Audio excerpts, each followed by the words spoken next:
Hi guys, I'm PP Kwan from TasteAsianFood.com. This cast iron wok has served our family for more than 5 decades. It is more than a wok. It is our diary. It reminds me of my childhood years, frying noodles before going to schools, and it performed its duty diligently like a faithful servant. Now, as the owner of this faithful wok, I have to take care of him to the best of my ability. Luckily, it can be satisfied easily. What I need to do is just to season my trusted wok regularly. I will explain how to season the wok in this video. Keep watching.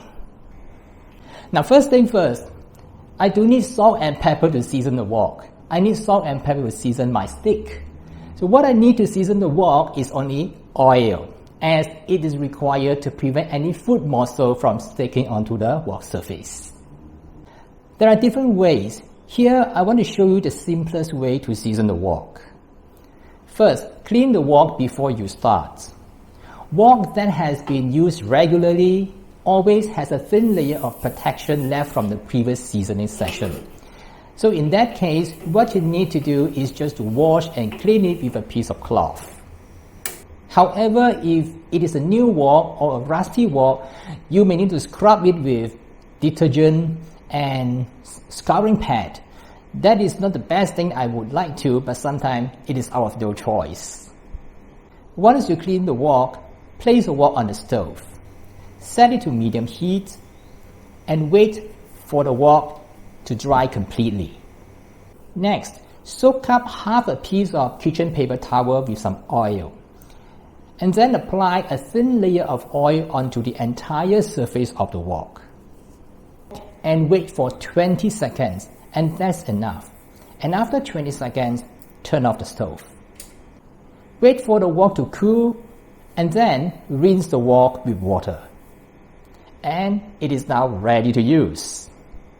If you are using a new wok or a rusted wok, repeat the same step that I showed you just now at least twice.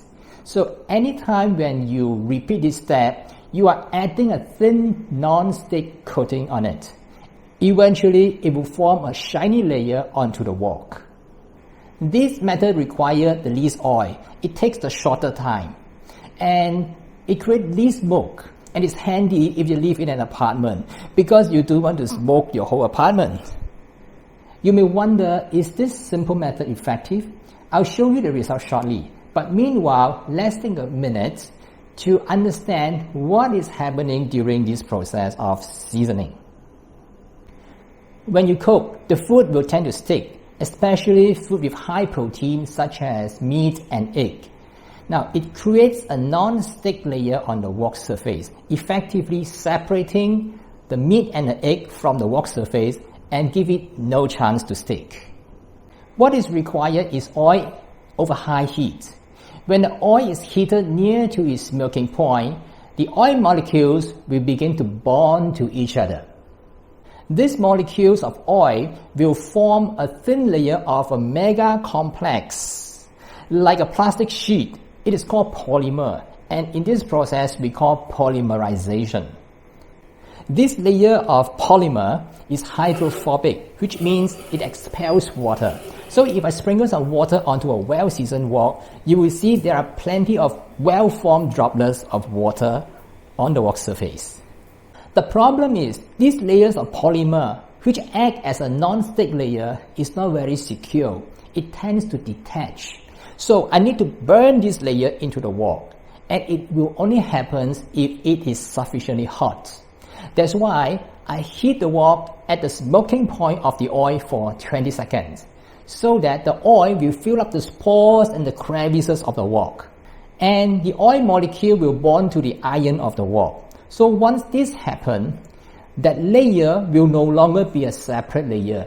It will become part of the wok. So now, the surface of the wok has become non-stick. Now let's do some tests to see what we have done, whether it is effective. Let's start by frying an egg. Now I wipe the well-seasoned wok dry, and I purposely not to add any oil into the wok. So it's a wok without any oil.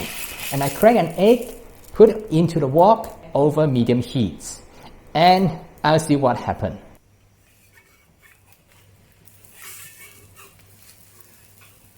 it works.